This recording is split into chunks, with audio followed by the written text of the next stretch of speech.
Hello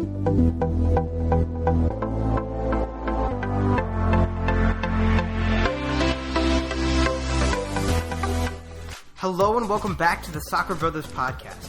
This is episode number 39. I'm your host, Sahil. As always, I'm joined by my brother, Nihal. It's good to be back, Nihal. Yeah, it's great to have you back. Thank you to Dinesh once again for subbing for you. I hope you had a good time in Hawaii, and you continue to have a good time in California. Yeah, I'm heading back tomorrow, and then I think after this weekend we're gonna have another episode. So I think that'll be pretty normal.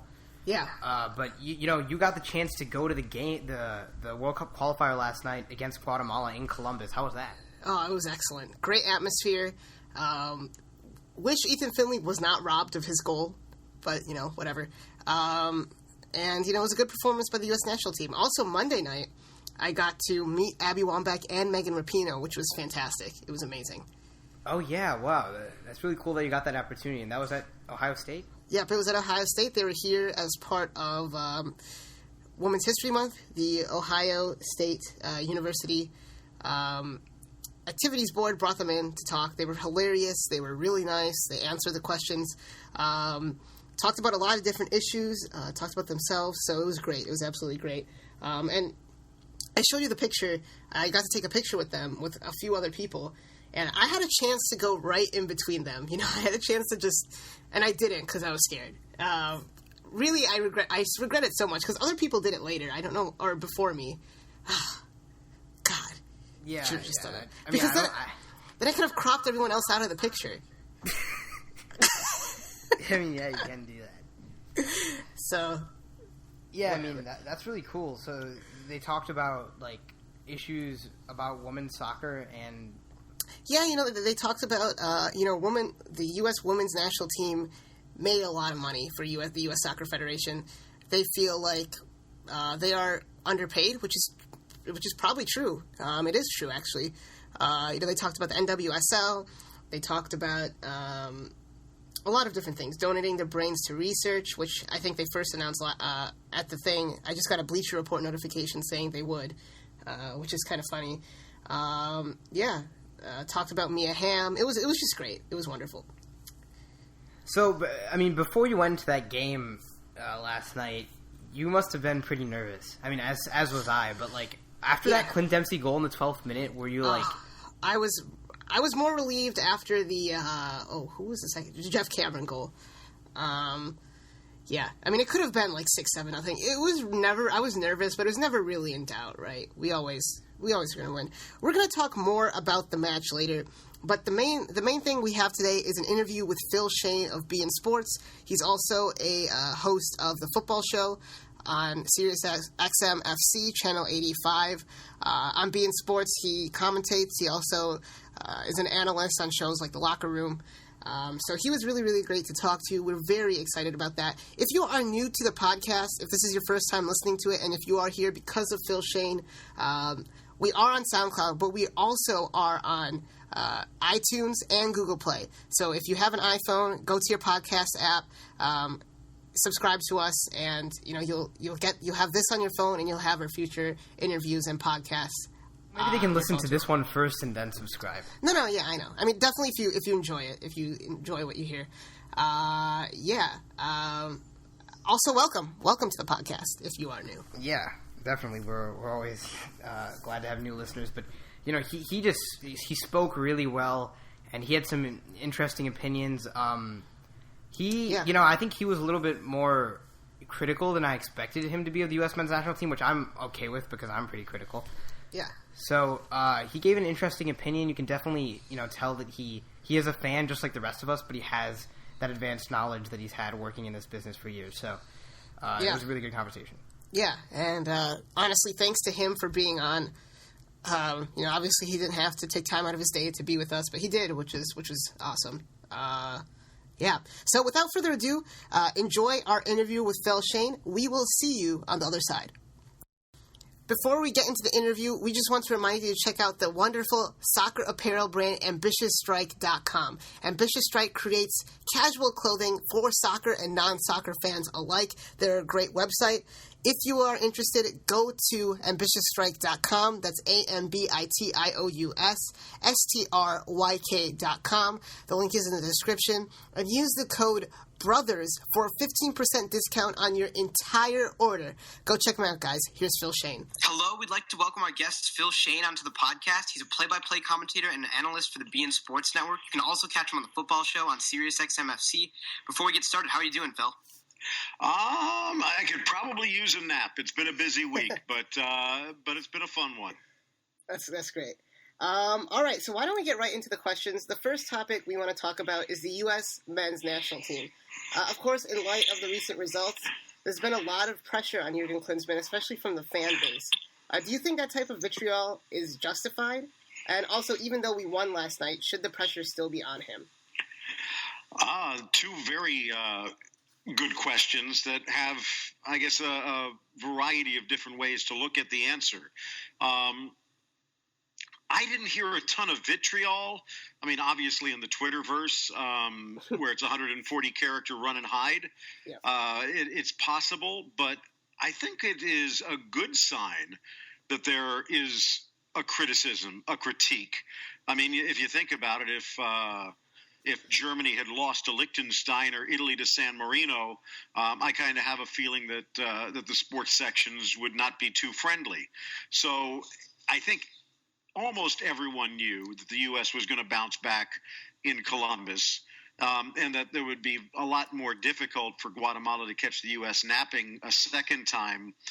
But as far as if now we have to pretend that everything's hunky-dory, I think you're fooling yourself. I think there is a tendency in the media to basically blow things out of proportion in both directions.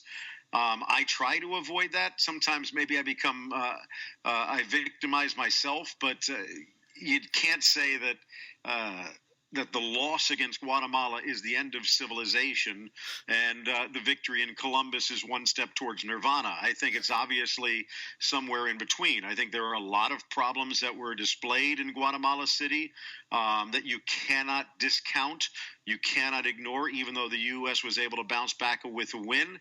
And, I think the U.S. played better, a lot more intense, a lot more pressure, a lot more focused. I don't think you can automatically say, well, it was 4-0, so now everything's solved. So, again, I think that there is a very good chance that this is a U.S. team that could easily get to the World Cup, even if they have to limp in.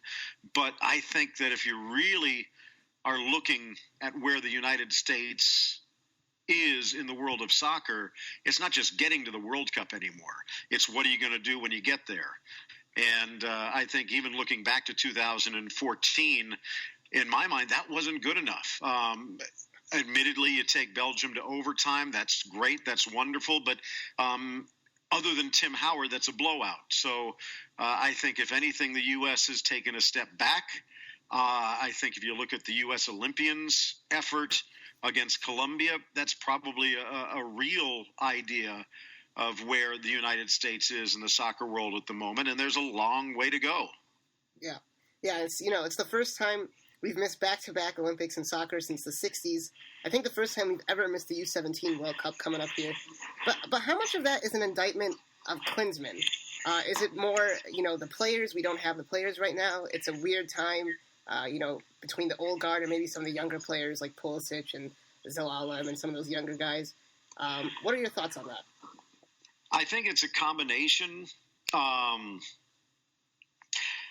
This is a little bit of a down cycle. However, you have to wonder if we've truly ever had an up cycle. Landon Donovan may be the exception that proves the rule. Clint Dempsey at his peak was a very good player, but I don't think that any of those guys, even Landon Donovan, could be considered a world player. So I think that the U.S. still has a ways to go in that regard.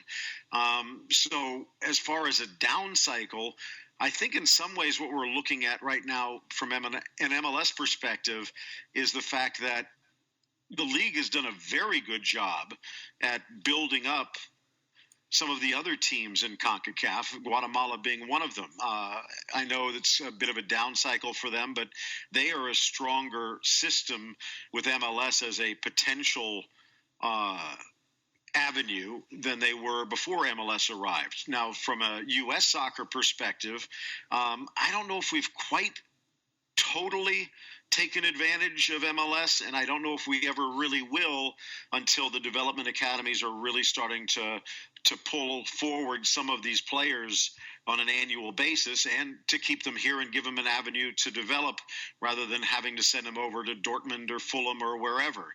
So I think when we look at this, what MLS has done is to widen the pool. It might not have made it a lot deeper, but what we end up having is a lot of good, solid role players. I think that in those solid role players, there might be certain skill sets that are not being properly utilized for some of the players that maybe get called up. But I don't know if we have any real difference makers out there until perhaps you get to and I just learned this, the way it pronounces it is Pulisic, the 17-year-old at Dortmund. I think you look at what he has been able to do this year, and it looks like he could end up being a great player, but we thought the same of many other youngsters, so there's, I guess, still some proving to be done. And that's going to be a while. I think you look at MLS, where are the difference makers? We keep importing them. It's a tendency around the world. I mean, you can even look in England where so many of the skill players are brought in from elsewhere, and that is a danger if you're trying to develop your own players for a national team. That's not MLS's job. MLS's job is not to make the U.S. a world power when it comes to national team soccer. MLS's job is to put forth a product that fans want to pay for and continue to do so. And I think MLS has done a decent job in that regard. Now it's up to U.S. soccer to try and do something with it. Do you think MLS as a league does not lend itself to that type of American player? You know, we see players like Tommy Thompson and Luis Gill not really get chances in their teams. Well, Thompson's still relatively young. Gill, I think, was given chances, but seemed to hit a stone wall. Still hasn't quite broken out now that he's gone down to Mexico, but hopefully he will. But I would tend to agree. I mean, you look at someone like a Benny Feilhaber and a Lee Win, though, and they do tremendously well in MLS, but we don't see them on the national team, or if we do, it's out of position. The question really is, are some of these players that do have these abilities getting called in on the national team to contribute? Now, in regards to playmakers, when you consider it around the world, so many teams have switched to the 4-2-3-1 that there really isn't a true number 10 anymore. That guy in the middle tends to be more of a second striker, a withdrawn forward, and you tend to try and get whatever creativity there is from out of the flanks. So it's not just a U.S. problem, not just an MLS problem. I mean, is there really room for a Gascoigne or Riquelme in the world anymore? They seem to be more the aberrations than the reality. Mm. Yeah, I mean, you said, just now that Jurgen Klinsmann, arguably we've taken a step back with the national team under his reigns. Do you think that, because, we can all be critical of him, but the man in charge here, the president of U.S. Soccer, Sunil Gulati, has constantly shown his support for Jurgen Klinsmann. Do you think that his job is actually in jeopardy right now, regardless of a loss in Guatemala or this weak qualifying campaign so far? I doubt it very seriously, especially with the Copa America Centenario coming up in the summer. I don't think they would want to try and change horses at this particular point. I think if they had not responded, if they would have lost, and especially if it would have been as abysmal a performance as we saw a few days earlier, if they would have lost against Guatemala in Columbus, I think the calls would have been more deafening. I still have a feeling that Sunil would probably hesitate to act on them, because there's so much that's been invested in Jurgen Klinsmann and so much that's still guaranteed that has yet to be delivered. However, I think that maybe, just maybe, there might have been a few changes in the way things are working. I think even though they did get the win against Guatemala, you can't, as we talked about, pretend that everything's great. Because remember, he's not just the national team manager, he's also the technical director. And you alluded to some of the problems that we've seen at the under-17, the under-20, the under-23 level since he's been in charge. Sooner or later, we're going to hit an age group that we can go, yes, that is Jurgen Klinsmann's fault. I don't know if it's going down to the under-4s or not, but at the same point, I'm not quite sure we want to give him 16, 17 more years, hoping that we can finally get to this beautiful game that was promised. Okay, yeah. And when looking at this team, like the physical team, the actual players, the setup, the way they perform, what do you think is the biggest weakness? It's hard to say. I mean, so many people are talking about constant change, but in certain areas, I think it would be nice if there was more change. In others, I 100% agree. From an offensive standpoint, I mean, credit to Clint Dempsey. Josie Altidore gets on the board, but I'm not quite sure either of them are playing to the point where you would consider them guaranteed. I think one thing that's somewhat upsetting, perhaps from a U.S. perspective, is there's no Harry Kane or Jamie Vardy behind to push them. But there are certain players, maybe a speed player or a poacher, two that in my mind it would be great to have seen get a call back in January. It would be someone like a Quincy Amarikwa or Jack McInerney, who have both gotten off to decent starts. Mike McGee being another one who has been called up, but again, not always played in his prime position. I always think about what would have happened if Charlie Davies hadn't had his accident, because I think when you take a look at the partnership that was starting to be formed with Charlie Davies and Josie Altidore up front, that really had a ton of potential. Davies is back. Congratulations. It's great to see him alive, first of all, let alone being able to continue to play at a relatively high level. But I don't think, just from the time that was lost and the injuries that were suffered, we'll ever quite see him at that level again. But I still think, from an offensive perspective, if you're not scoring, if you're having a difficulty passing the ball, if you're having a difficulty maintaining possession, call in some new players, try a few new things. From that perspective, I think while there have been a ton of changes, it tends to be the same players being pushed into different roles, and that's just rearranging the deck chairs. Now, on the defensive side, I think, if anything, there's been too many changes. And again, maybe you can take a look at some of these guys and say they should have gotten a little bit more of a time, but the real concern to me is the fact that you're looking at, say, over the last, 23, 24 games dating back to the start of 2015, that he has called in 10 different center backs into the starting lineup and gone with 12 different pairings. I mean, you take a look at what some of the Giants end up doing, and they tend to find two or three and work from there.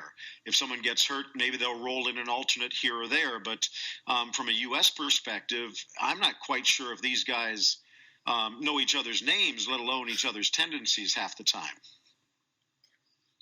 Yeah. I definitely agree with that. Do you think that, I mean, a common theme that we've been talking about on the past few episodes has been the identity of this national team. You talk about, particularly in the midfield and the attack, how players are always being shifted around, the same players. But do you think that those same players, even when you look at like these games, do you think that they know their identity, or they know what their role is for the national team? Maybe they have a different role every game, but do you think that Klinsmann needs to be more consistent in the way that, he commands his players, night in and night out? In some ways, yes, but really from a national team perspective, maybe he just needs to learn the limitations. He's probably well aware of them. I mean, he's been doing it for a while to some success.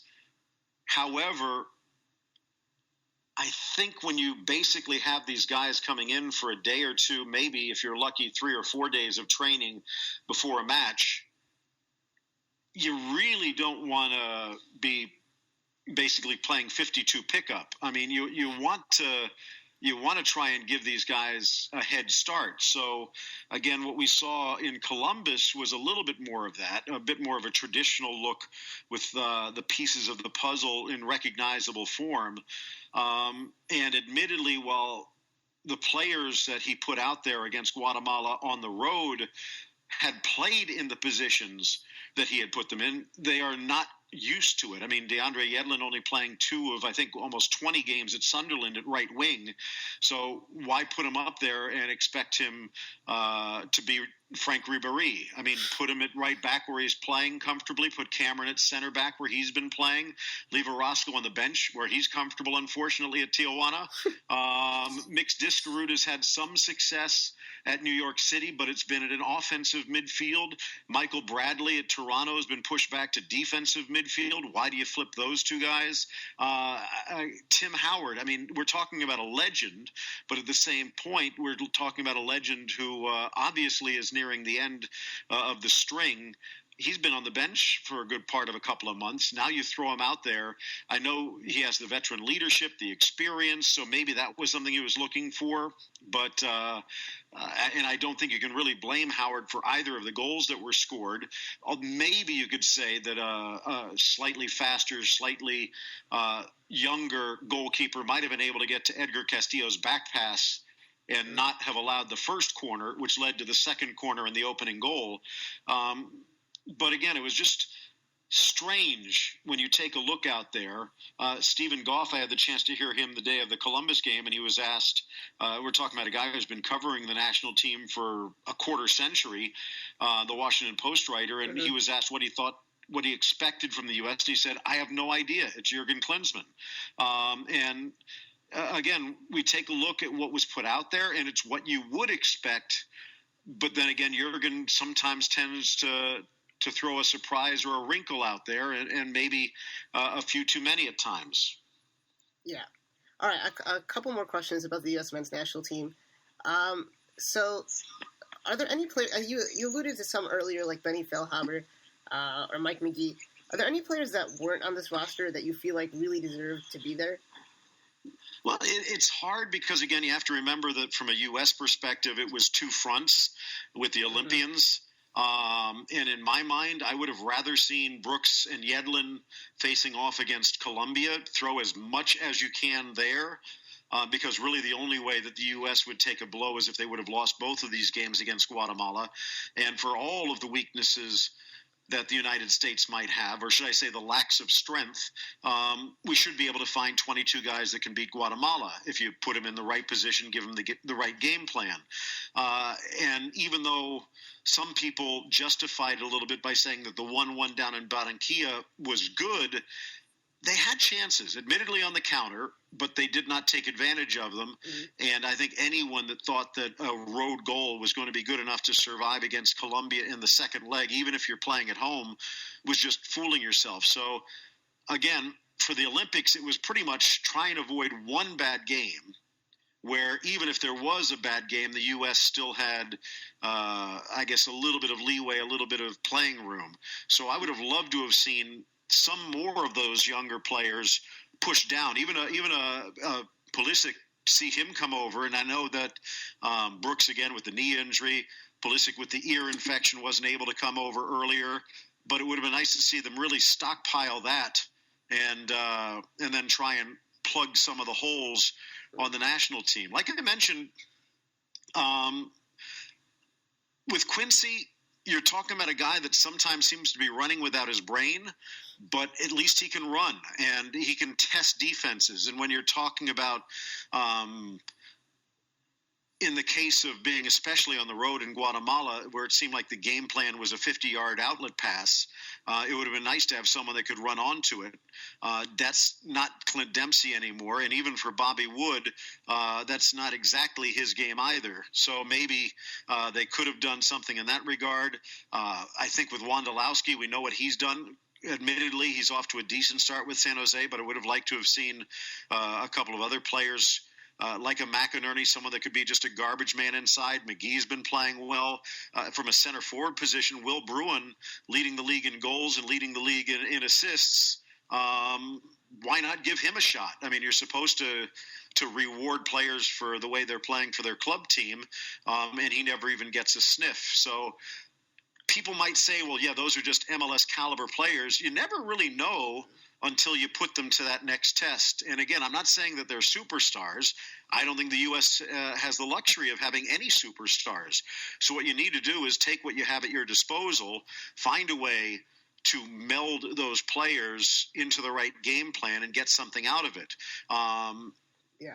Now, if you're fortunate enough to be coaching a Spain or a Germany or a Brazil or an Argentina, you can kind of go in with a game plan, with a pet formation, and kind of fill in the blanks. But from a U.S. perspective, I think you have to look at your strengths and build from there. For example, why not? We have so many center backs. Why not go with 3 center backs? We're concerned about Fabian Johnson and DeAndre Yedlin's defensive responsibilities, so why not push them up almost in a 3-5-2 with wing backs and give them some cover? We're worried about the central midfield. Who can pair with Michael Bradley. So again, why not just find a way to put people in those positions rather than constantly trying to force it into that 4-2-2-2 or that empty bucket 4-4-2. So sorry to ramble here, but I mean, even looking back over the last year and a half, if I remember, there's about 6 different formations that the U.S. has gone through in one form or another. And just does not seem to find that happy spot to stick with. So we'll see. I mean, again, the victory in Columbus probably locks up advancement to the Hex, and they will go in as the heavy favorite to finish as a top 3 team. You have that wild card possibility, even if you do finish 4th of qualifying. I think the U.S. is going to make the World Cup, but if anyone thinks that means that things are going great, they have a much lower bar or threshold than I do. Yeah, I mean, I agree with that. I think that's the frustrating part when people are talking about Klinsmann. And the other frustrating thing to me is you sort of touched on it. It's Klinsmann in the past, whatever Klinsmann says, he seems to go against at some point. He has said, the most important thing is getting playing time and, being in good form. Time and time again, we see players like Eric Lehigh, Benny Feilhaber, Jorge Villafana, Sebastian Letjet. Those players are looked over for maybe players who aren't getting playing time with their club. I was just wondering what your thoughts on that was. I agree. He seems to have his favorites. And again, that's the coach's prerogative. If you think that these are the type of guys you want in the clubhouse, I've talked to a lot of players over the years, and there is something to be said for having a national team chemistry that you don't want to disrupt. You don't basically only call in 2 or 3 and bring in 20 new guys and expect things to work. You kind of want to have that family atmosphere and then bring in a few pieces of the puzzle at a time so they can adapt. However, again, over the last 2 years, it's not as though that this family has been performing that well. I mean, if anything, it seems rather dysfunctional. So maybe it's time to cast off a few of the favorite kids and nephews and look elsewhere, and hopefully we'll get that chance during the during the Copa America Centenario, but I kind of doubt it. So I think that some of the best chances to see some of those faces were in these early games, the St. Vincent, these 2 Guatemala games, even going back to January and the friendlies. I think that those were the opportunities, and perhaps maybe the last opportunities, bar a post-Copa America friendly or 2 until we get to Russia 2018. Yeah, and that leads into my final question about the U.S. men's national team. What do you think our expectations should be for this summer in the Copa America Centenario? It's hard to say just because you're never quite sure which Copa America teams are coming from South America. For all the fact that this could be the greatest soccer tournament in the United States since World Cup 1994, or at least since the women had their World Cup. For all intents and purposes, it's a glorified friendly. And I know FIFA's put it on the calendar, but a lot of these South American teams are talking about bringing some younger players, some B players, trying to utilize the competition to identify other players for the qualifying marathon. And it's one thing if Argentina is going to bring Lionel Messi, Gonzalo Higuain and company. It would be another if they're going to be, and as talented as they are, but like a Correa and a Vieto, just to give them a run out. So I guess just taking it as is, I think they should be able to get out of their group, but I would be really surprised if they do much more beyond that. Okay.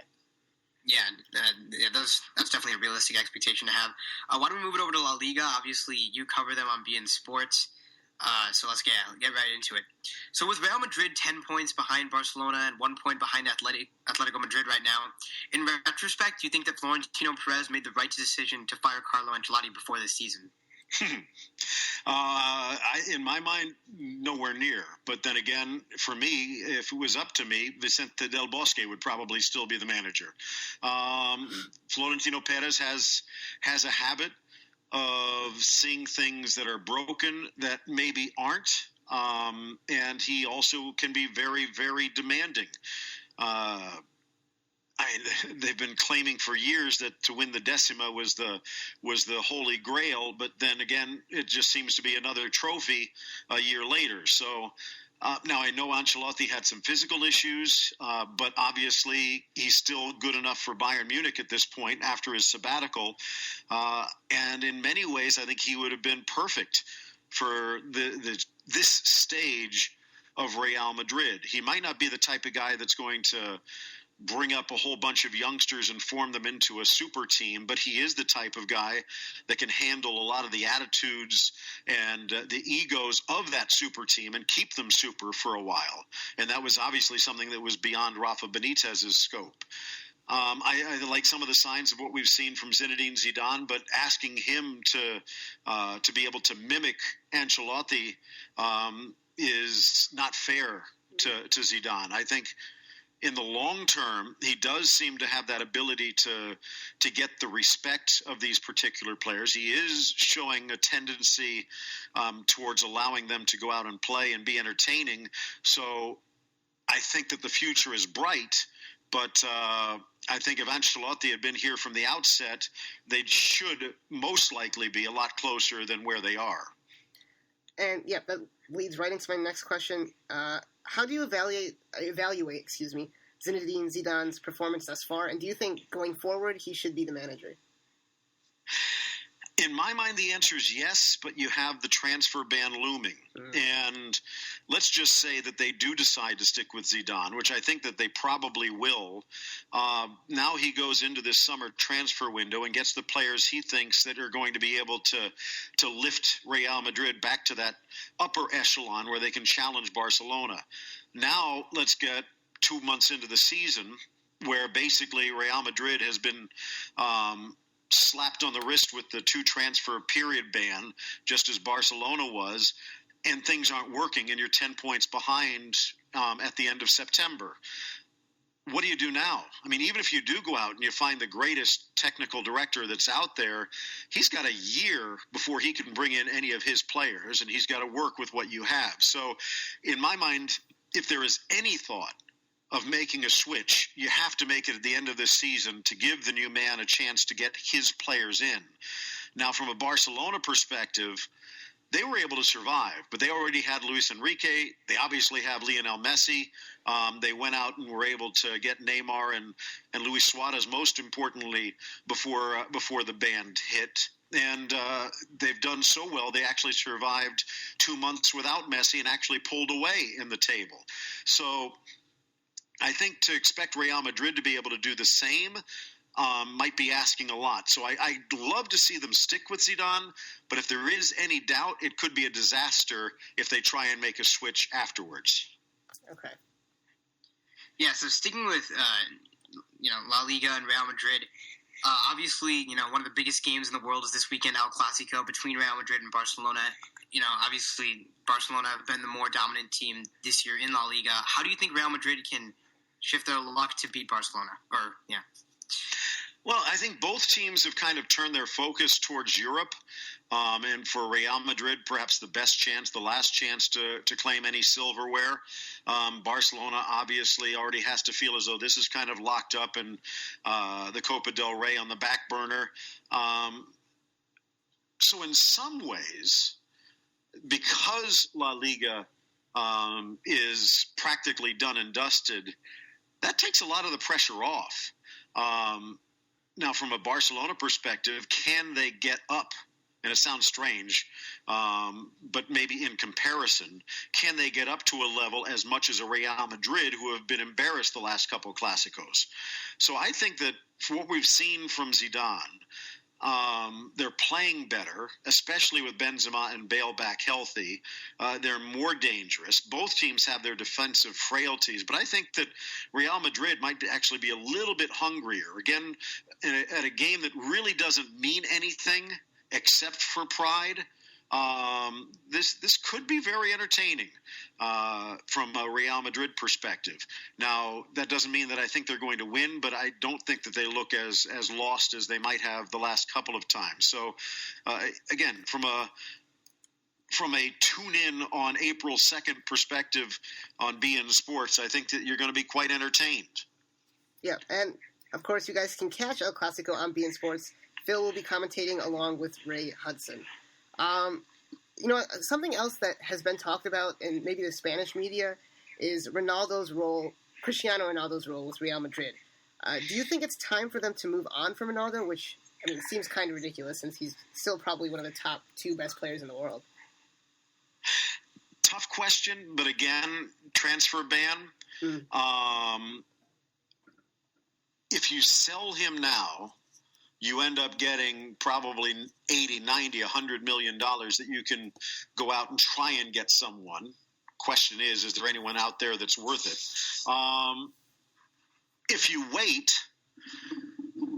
then you're basically stuck with a guy who seems to be starting that slide down.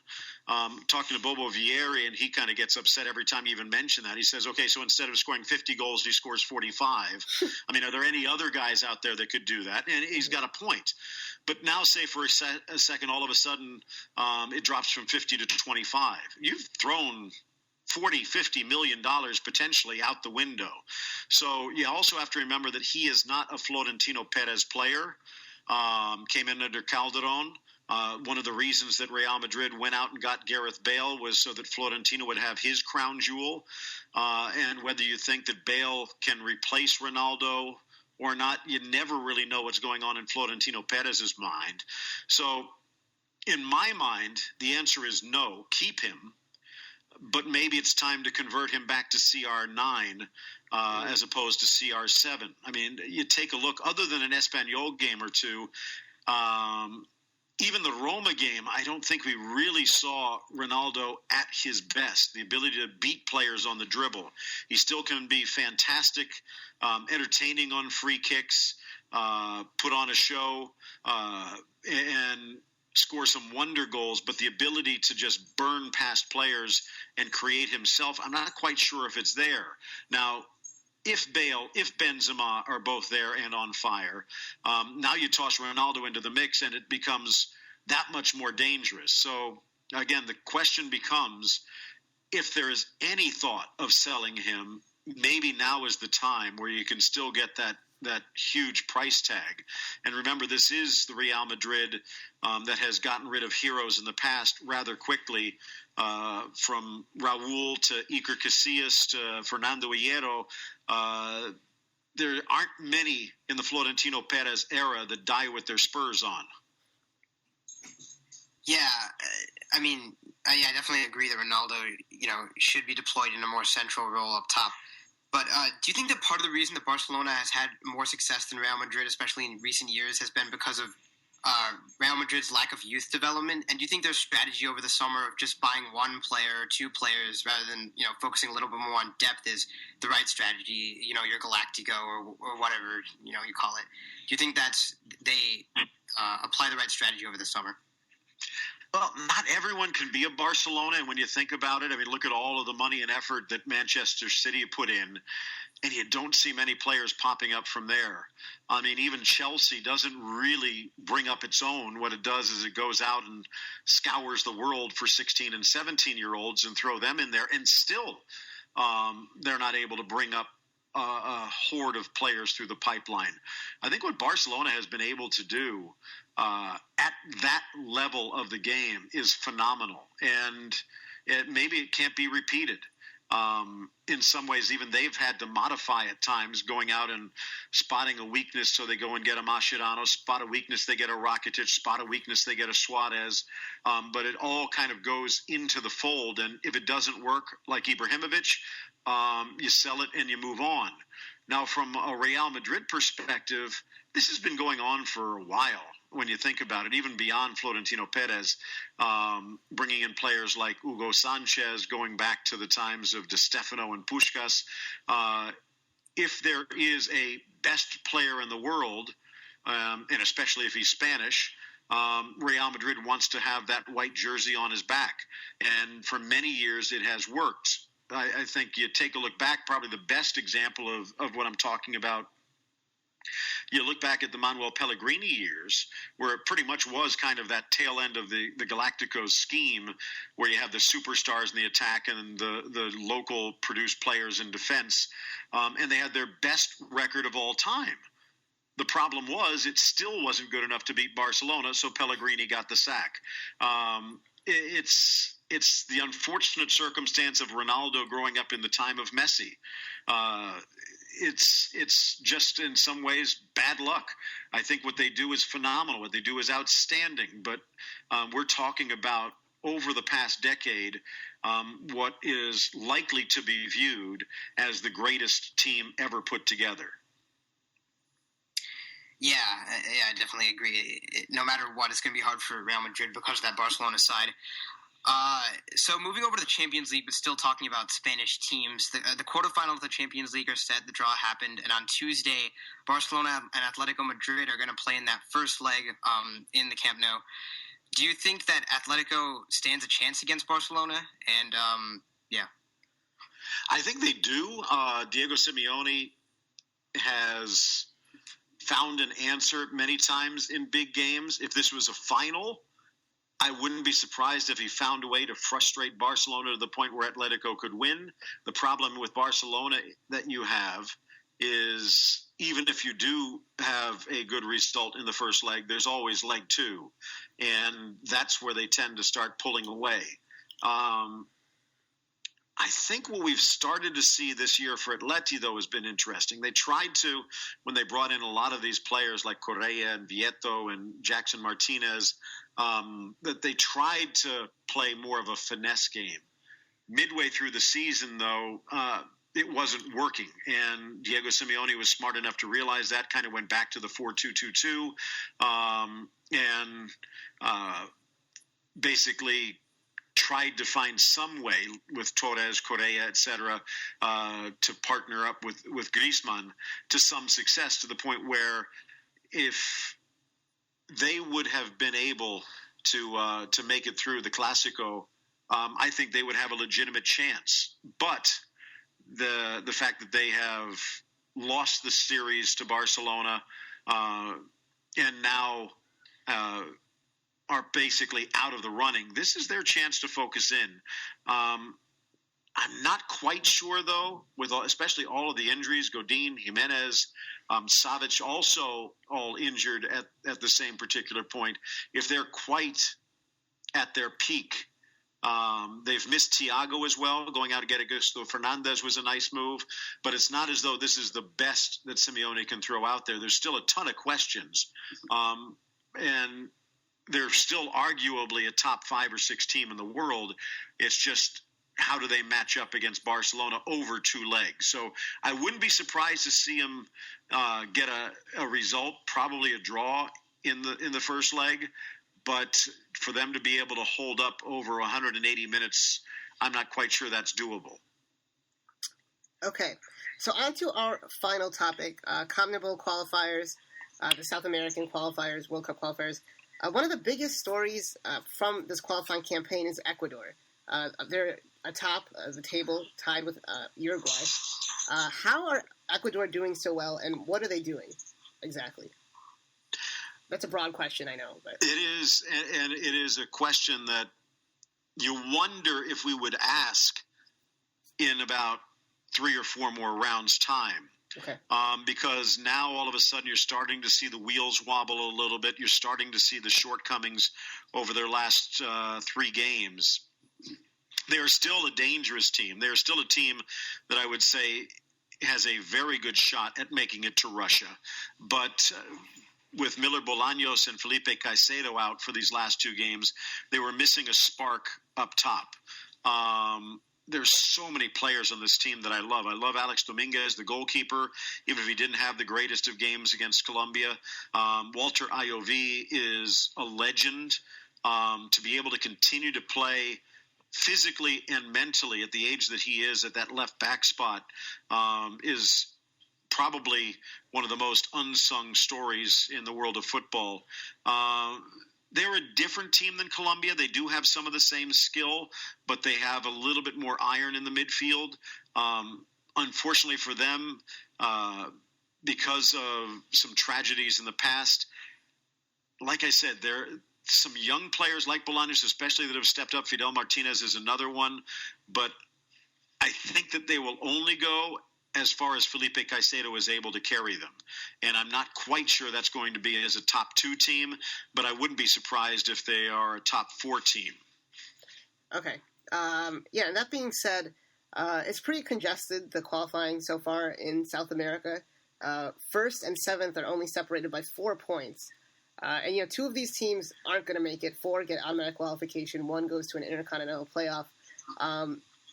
Which teams do you think have the lowest chance of qualifying for the World Cup? That is so hard because, again, it could vary from if you would have asked me 2 months ago after the last rounds, I would have come up with a totally different answer.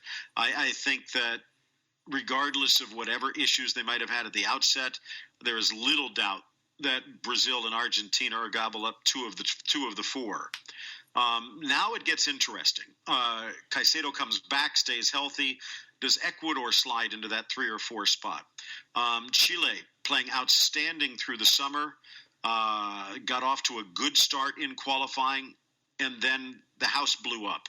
And I like Pizzi, but he's trying to change a decade's worth of Bielsa into a 4-2-3-1 at a time where Alexis seems to be slowing down just a little bit. I'm not quite sure that Chile is going to be able to bounce back. We saw a little good, a little bad over these 2 contests. I think that they will be in a top 5 picture, but I'm not quite sure they're going to be top 4.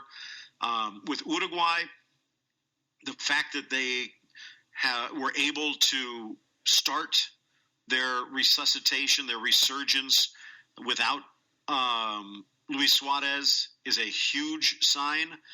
And for a country that basically, again, famously only has about 3-4 million people to continue to roll out soccer star after soccer star, I think what we saw over these 2 games under Oscar Washington Tavares, the dean of South American coaches, they're going to be in the mix. After that, it gets a little interesting, and I wouldn't even be surprised to see even a team like Peru, if Gareca can find the pieces together and maybe get off of his Pizarro kick and just let Guerrero and company try and handle things. There's talent there with Cuero, Farfan. Still not quite up to where we thought he could be, but that means that there could be more in the tank. It's one of the joys of South America. Even a team like Bolivia can give you a scare, as we saw, especially in their home match against Colombia in La Paz. But against the big boys, again, with Bolivia and Venezuela probably bringing up the rear, I wouldn't be surprised if those other 8 teams are still in it with just a round or 2 left to go. Yeah, and I think in the 2014 World Cup, we kind of take it for granted because, of course, Brazil was the host, so we got 6 South American teams. 2 of these teams aren't going to make it, 2 of these top 7 teams. With that being said, do you think Brazil is in a position to legitimately compete for a World Cup title at this point in time? We'll get a decent idea of that this summer. Okay. With both the Olympic Games and the Copa America Centenario, Dunga is going to have to stretch things out. And admittedly, with the Olympics, you're pretty much talking mainly an under-23 side. But then again, so many of the superstars for Brazil are already bursting onto the scene well before 23. So I think that Dunga has a little bit of a luxury to try and spread things out. Where does Neymar go, obviously, is a little bit of a question, but again, the talent is there. Can he find a way to mold them into something that is worthy of a title? So I think just by talent alone, because if there are technical issues, tactical issues, there's no saying that Dunga is going to be there by Russia 2018. But, Brazil will be. And with all of that talent, you have to say that they have a chance at the outset just by stepping on the field. I think that Tata Martino and Argentina have started to take that step, although he's still trying to find a way to get Messi his best combination. It seems like Di Maria is in the mix, seems like Banega is in the mix, but as far as whether it's Agüero or Higuaín, it doesn't quite seem to be clicking. And who knows, maybe it's a Correa, maybe it's a Vieto, maybe it's a Paulo Dybala. It's a nice problem to have. But I'd say as far as Brazil, absolutely, they would have to go in as one of the favorites. They'd be one of the seeds, bar an absolute disaster, and the same story for Argentina. All right. So last question of the day. BeIN Sports just announced that they bought the rights to the NASL, the North American Soccer League. What does this mean for the NASL and U.S. soccer as a whole?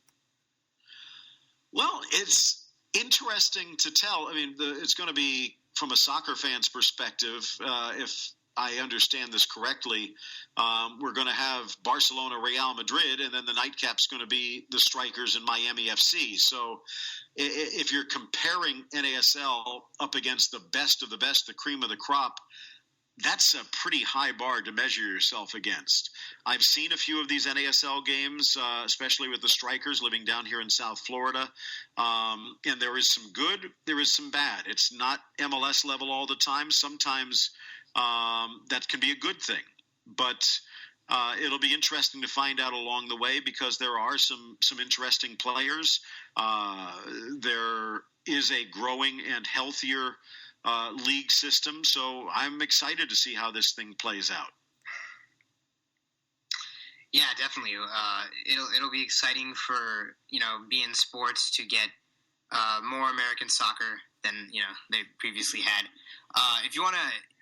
If you want to watch Phil Schoen, then go to the BeIN Sports Network. You can also listen to him on SiriusXM FC. You and Ray Hudson are kind of an iconic pairing in terms of commentary. So I'm sure a lot of American soccer fans who are listening to this will be watching El Clasico this weekend, so make sure to watch that. If you want to follow him on Twitter, it's just his name, @PhilShane. But thank you for your time, Phil. No problem, Sahil. Nihal, let's do it again. Yeah, for sure. Thank you so much. Good luck surviving Toledo, by the way. Thanks. Hey guys, we hope you enjoyed our interview with Phil Schoen. We loved having him on. We had a great conversation with him. You can catch him this Saturday on BeIN Sports along with Ray Hudson at 2:30 as Barcelona takes on Real Madrid at home in El Clasico. You can also listen to him in the mornings, weekday mornings, on the football show on SiriusXM FC Channel 85. All right, yeah. So we had a lot of U.S. soccer on Tuesday night. Why don't we cover the first game that happened, which was the U.S. versus Guatemala in the World Cup qualifier. I mean, we touched on this in the Phil Schoen interview, but just to go over the goals, Clint Dempsey scored in the 12th minute, and then Jeff Cameron added a header in the 35th minute. Then Graham Zusi opened up the second half in the 46th minute with a goal, and Josie Altidore in the 89th minute off a Clint Dempsey I don't even know what that's called, but a bad touch. No, not even that. It was just like it was. I don't know. It was weird.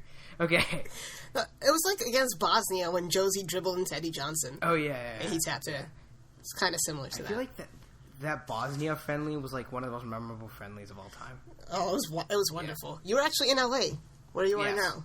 Not in this room. Or we both were. But yeah. Okay. So your first thoughts on this game? Well, I know what my first thoughts were.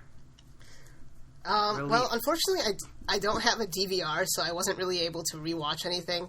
But being there, I think the first thought I had was the lineup. Wow, 4-3-3.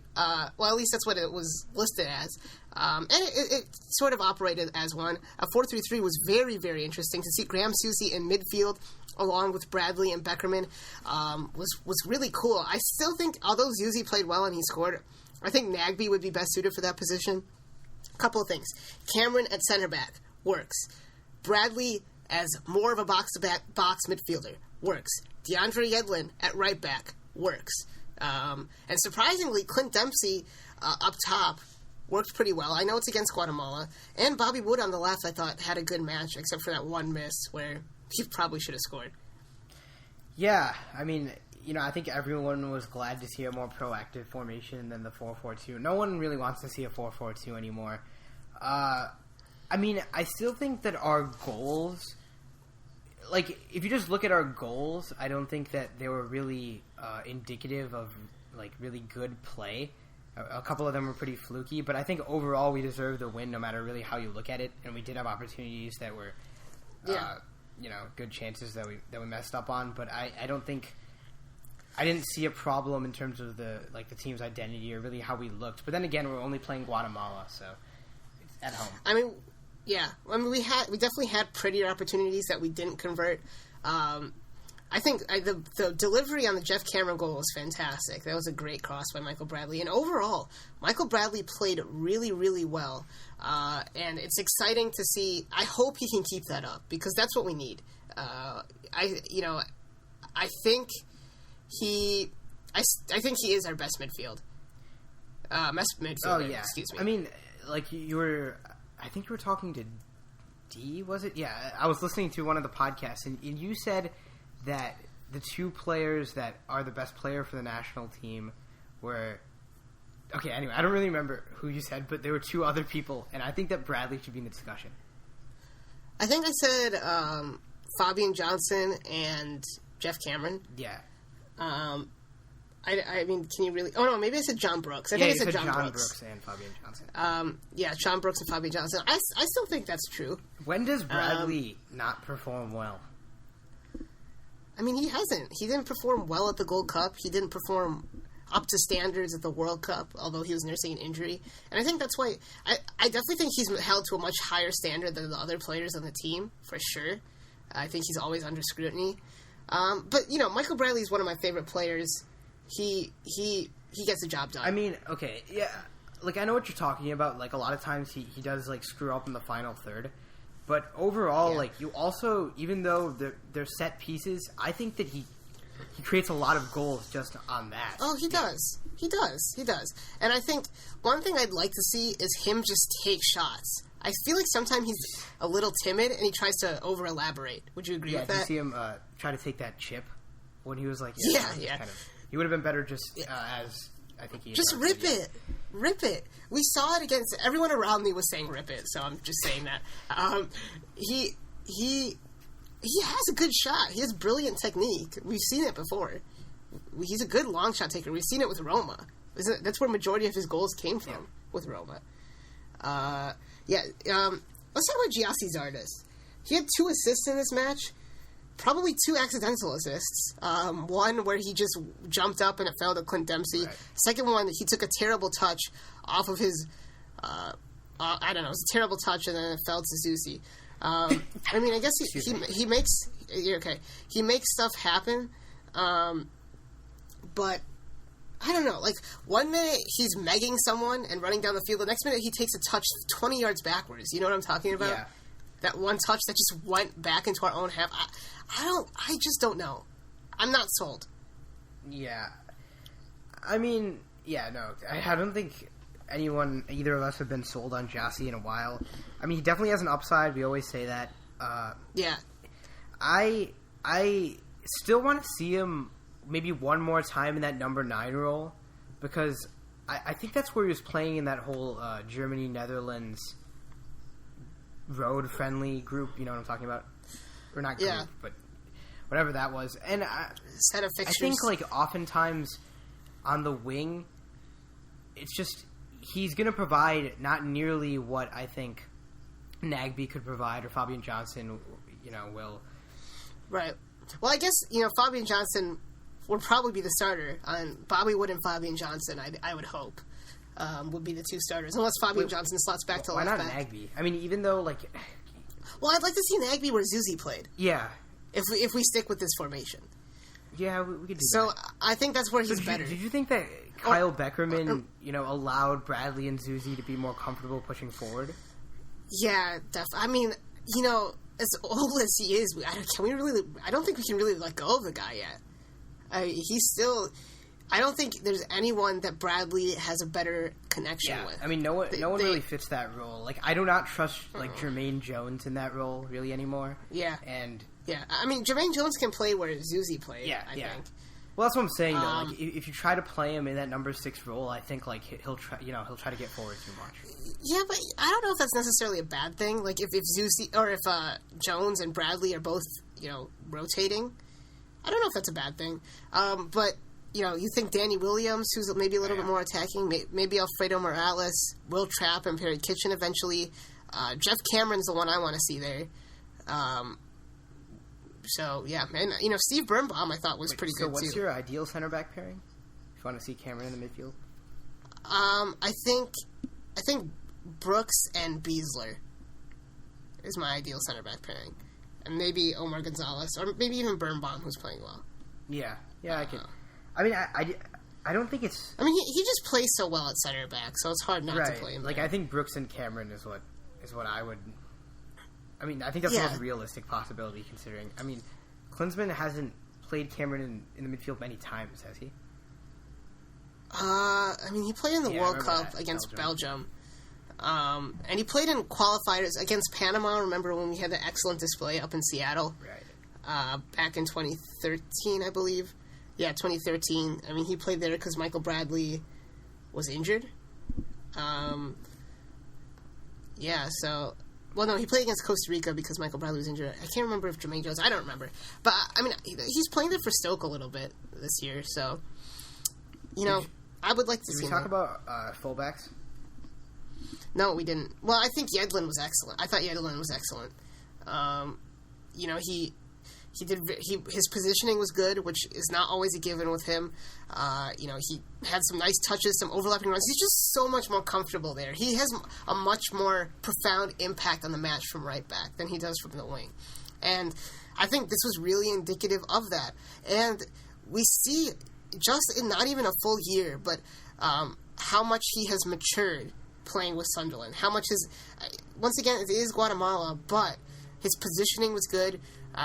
And his defending was pretty good, too. He was able to track back multiple times, I remember, and clear the lines. And in the air, he was contesting in the air, too. Yeah, I definitely think that's the right position to play him at. Even he's more effective there, and I just think that we have less options at fullback than outside midfielder or wing at this point. Right. Yeah, so, we saw 3 substitutes in this game. I thought they were all pretty effective. Maybe I would have liked to see a little bit more from Pulisic. What can you... I'm not going to complain about Pulisic, but... Well, how did Phil Shane say to pronounce his name? Pulisic? Yeah, Pulisic, I think, yeah. Yeah. It's kind of weird. Doesn't Pulisic make it... Doesn't that, like, that C at the end make him sound more creative? I don't know. Modric, I guess. Yeah, Modric. He is of Croatian descent, so I don't know. That's interesting. Maybe it is Modric. Maybe it is. I don't know. But yeah, it was nice to see him. I thought he looked comfortable. His touches were good. He was begging for the ball in a Josie Altidore goal. He really could have scored. We've seen that multiple times. Remember when Aubameyang scored for Dortmund? Pulisic was open on the back post. Yeah. So he's close. He's close. He's not there. Finley, I thought, was really, really good. He provided a good outlet. Should have scored. Did score. Well, I just looked at the picture. I know we were discussing earlier. He was onside. And it's so disappointing because the crowd was going crazy. And that would have been so good. We saw Eddie Johnson in the last World Cup qualifying cycle score in Seattle. We saw Graham Zusi score in Sporting Kansas City. Ethan Finley, I was really hoping would score. And remind me who the final substitution was again? The final substitution was... Oh, Josie. No, Josie he wasn't the final. Yeah, it was the first one. But I meant the final one, as in we didn't talk about.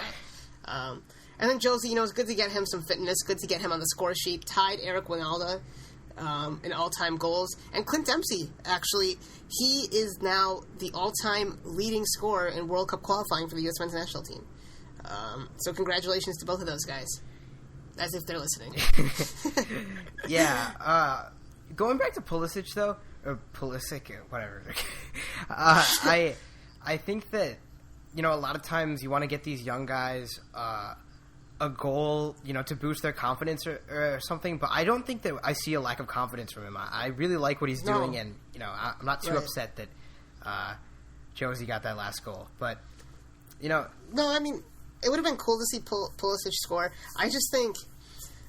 like you said, his confidence is through the roof. He's so comfortable. And remember, this is 17 years old. I don't think, maybe since Landon Donovan, we haven't really had a prospect like this. And I'm not saying he can be as good as Landon Donovan, or he will be. I'm not saying he won't be better than Landon Donovan. I think anything is possible at this point. But I don't know. It was just so exciting to see him. I was going crazy as I saw him, coming onto the field, suiting up. Yeah. A question that I'm going to pose right now is that do you think that Pulisic should have gone with the U20 do you think it would have been better for him to go with the U23s so we could have, perhaps qualified for the Olympics? Since well, let's talk about that for a second. The U.S. men's under-23s national team lost 2-1 at home, unfortunately, in the second leg of the Olympic qualifying tournament. We're reduced to 9 men. Not a great display. But yeah, maybe. I don't know. Is it important to cap tie him? Possibly. I don't think he was ever going to play for Croatia, to be honest. But, I guess maybe to get him integrated into the national team, it depends. If we were to qualify for the Olympics, where would he be this summer?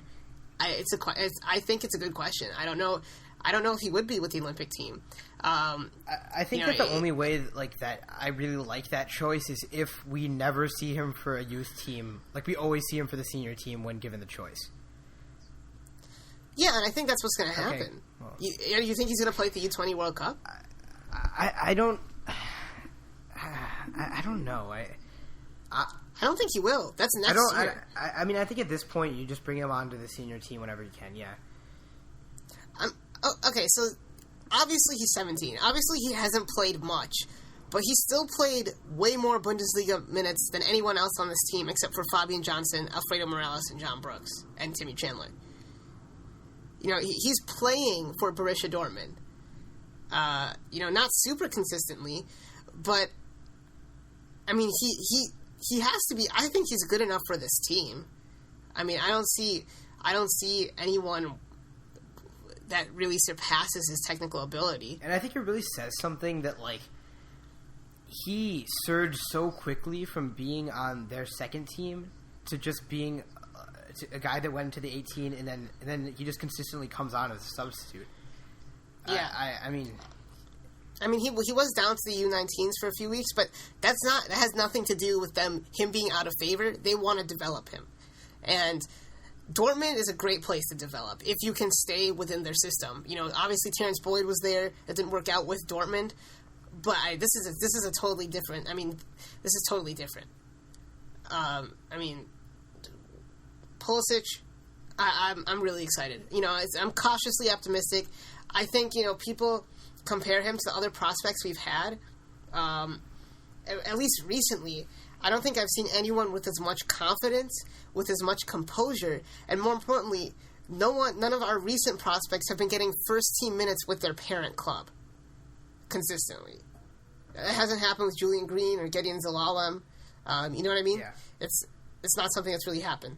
So I'm excited. Cautiously optimistic, as I said. All right, yeah, why don't we take that into the U23 game versus Colombia? We lost 1-2. Roger Martinez scored a brace for Colombia to lift them over the U.S. Yeah. There's not really a whole lot. I missed the first half because I was stuck at the stadium. But I was listening to it. The second half, Luis Gil gets sent off. 10 minutes after coming on, Matt Miazga gets sent off. Just disappointing. And, as Phil Schoen said, it was, even 1-1, it was a good result. It was still, people still thought, rightly so, that Colombia would win. They're just a superior team. And this shouldn't have come down to this. We should have qualified in October. And winning back-to-back Olympics is not something that should happen. It's not something that should happen. And it's very, very disappointing. I think it's a big opportunity lost for some players like Tim Parker, like Eric Miller, these guys who aren't necessarily ready for the full national team this summer, but who could use some international experience. And it's just very, very disappointing to once again not qualify for the Olympics. And we didn't really deserve to qualify for the Olympics, to be honest. So, I mean, yeah, it just can be such a vital competition for development. I mean, right? Like those players that you just mentioned that are on the borderline. I mean, you get a for those players who aren't playing in the Copa America, you get Will Trapp, Kellen Acosta, Matt Miazga. Yeah, I mean that international experience is. I mean, first of all, they get to know what it's like to have the world watching you. There's a lot more pressure.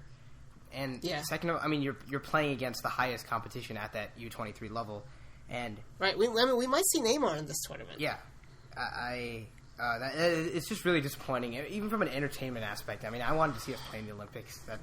Yeah, of course, but the women are there. They did qualify, which is excellent, and excited to see what they can do, because that is the full women's national team. And I think we're going to start talking about them more. We should. I agree. When we talk, we obviously did a lot with the World Cup last summer. Yeah, I mean probably more with than we did with the Gold Cup. Yeah. Yeah. Well, not after the whole Panama fiasco. Yeah, that was. Yeah. I mean, I think. Yeah, I mean that and losing to Mexico in the CONCACAF Cup; those were some dark moments of 2015. Yeah. 2015 was a good year. And we haven't talked about Jurgen Klinsmann and his job security. We did with Phil Schoen, kind of. We did with Phil Schoen, but yes, we won last night. Still, in the last week, we failed to qualify for the Olympics, and we lost to Guatemala. That still happened. There should be more pressure on him than there was coming into Friday, I believe. And as Phil Schoen was saying, every U.S. team, besides, I guess, the women's, should be a factor when deciding whether to keep Klinsmann or not, because he's a technical director, not just the head coach of the U.S. national team. So if you see not just a short-term drop-off, but just in general the U17, U20, U23 teams haven't been playing as well, then, I mean, you have to... I mean, okay, the U20s made it to the quarterfinals and lost to the eventual champions in penalty kicks. Yeah, okay. So that was a good performance by them. Serbia? Yeah. But overall, I agree with you. Yeah, Serbia. But overall, I agree with you. Definitely. Yeah, but so we've got an exciting weekend of club soccer this weekend, which we'll probably recap on Monday. And El Clasico. Yeah. Even if Real Madrid can't really win the title anymore, it's still going to be exciting to watch. And I'm sure the fans of both teams still want to win this game. So. Yeah, it'll be very, very exciting. As always, we do have an email for this podcast. If you're new, send us some questions at soccerbrotherspodcast@gmail.com.